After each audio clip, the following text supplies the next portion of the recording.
नमस्कार दोस्तों, हमने पिछले वीडियोज़ में राजस्थान के अभिलेख, ताम्रपत्र और पुरातात्विक स्रोत है उनके बारे में चर्चा की थी।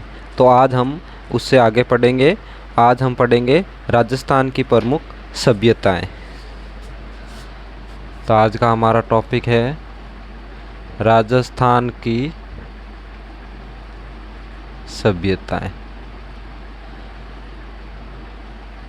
तो दोस्तों, राजस्थान की अगर सभ्यताओं की बात करें तो ये अलग अलग युगों में हुई है। ताम्रपाषाण काल, ताम्रकाल, पाषाण काल, ये अलग अलग युग में हुई है। तो हम क्रमबद्ध सभी सभ्यताओं का अध्ययन करेंगे। तो सबसे पहले हम कालीबंगा सभ्यता से शुरुआत करते हैं। तो हमारे सबसे पहले हैं कालीबंगा सभ्यता। इस सभ्यता की बात करें तो ये सभ्यता है सिंधु घाटी सभ्यता की समकालिक सभ्यता मानी जाती हैं, या कहें कि सिंधु घाटी सभ्यता का एक प्रमुख स्थल था। तो दोस्तों, इसकी खोज है वो सन 1951-52 में अमलानंद घोष ने की थी, लेकिन इसकी जानकारी इटली के पुरातात्विक एलपी टेसीटोरी ने सन 1887 से 99 के बीच में इसकी जानकारी दी थी। तो सर्वप्रथम जानकारी की बात करें, सर्वप्रथम जानकारी एलपी टेसीटोरी, इन्होंने 1887 से 99 ईस्वी के बीच। खोज की बात करें 1951 अमलानंद घोष। अमलानंद घोष ने इसकी खोज की थी। इसके उत्खनन की बात करें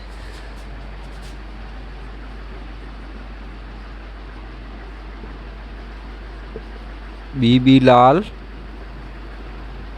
और बीके थापर। बीबी लाल का पूरा नाम है बृजवासी लाल और बालकृष्ण थापर ने सन 1961 से लेके 1969 ईस्वी 1961 से लेके 1969 ईस्वी के मध्य इस सभ्यता की खोज की गई थी। यह सभ्यता है, ये अपने गग्गर नदी के किनारे स्थित है। गग्गर नदी, जिसे हम प्राचीन सरस्वती नदी भी कहते हैं, और ये सभ्यता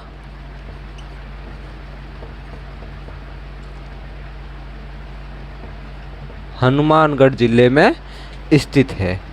ठीक है दोस्तों, तो ये है अपने पूर्व हड़प्पा कालीन और हड़प्पा कालीन सभ्यता है। तो दोस्तों, इस सभ्यता में उत्खनन से जो अभी हमें साक्ष्य प्राप्त हुए उसमें से कुछ पूर्व हड़प्पा कालीन है तो कुछ हड़प्पा कालीन साक्ष्य प्राप्त हुए हैं। इस सभ्यता की विशेषताओं की बात करें तो कालीबंगा सभ्यता की महत्वपूर्ण विशेषताएं। तो सबसे पहले तो है यह एक नगरीय सभ्यता थी। ये एक नगरीय सभ्यता थी।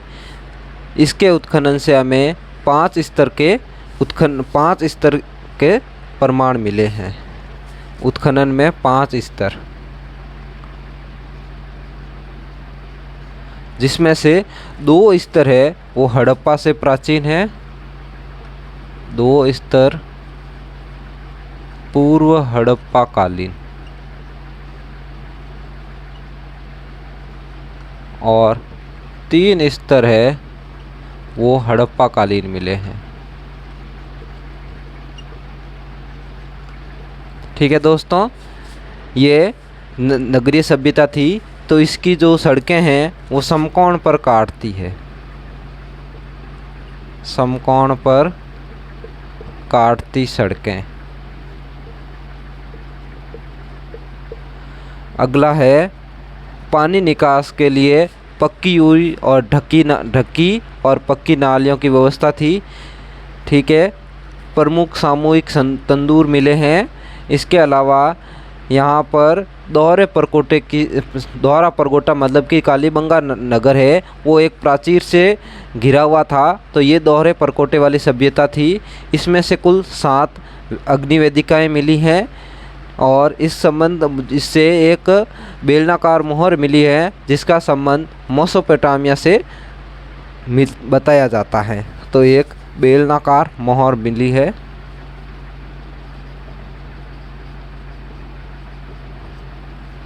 बेलनाकार मुहर जिसे इसका मेसोपोटामिया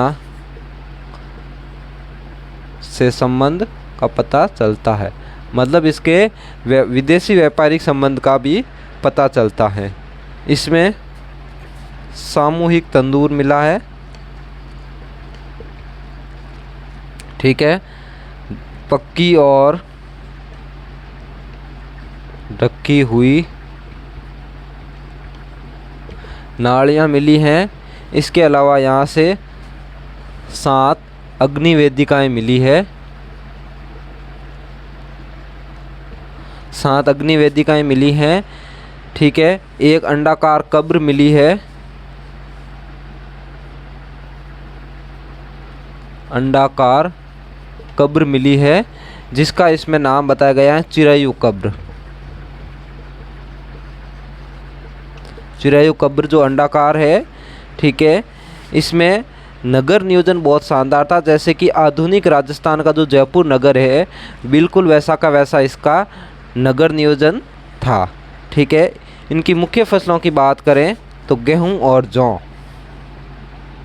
गेहूं और जौ है इनकी मुख्य फसलें थी। ठीक है, कपास को इस सभ्यता में सिंडन कहा जाता है।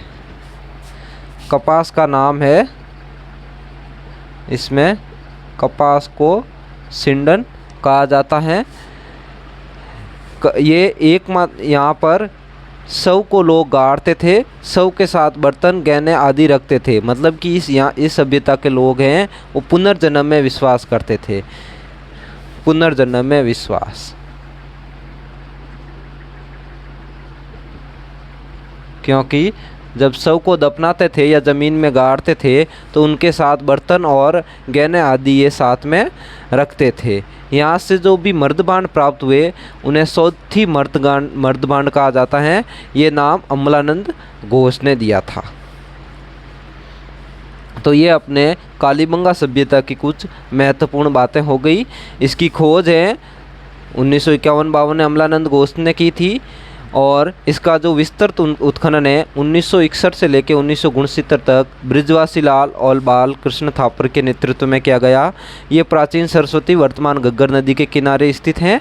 नगरीय सभ्यता थी, वर्तमान हनुमानगढ़ में स्थित है। 5 स्तर मिले हैं जिसमें से 2 हड़प्पा कालीन हैं और 3 हड़प्पा कालीन और 2 पूर्व हड़प्पा कालीन मिले हैं।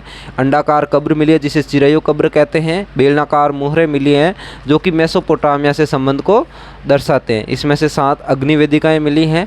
इसमें शव के साथ बर्तन और गहने आदि दफनाते थे, मतलब कि ये पुनर्जन्म में भी विश्वास करते थे। यहाँ पर सड़कें हैं वो समकोण पर काटती हैं और जो अपने नालियाँ हैं वो पक्की ईंटों से पक्की बनी हुई थी और ऊपर से ढकी हुई थी।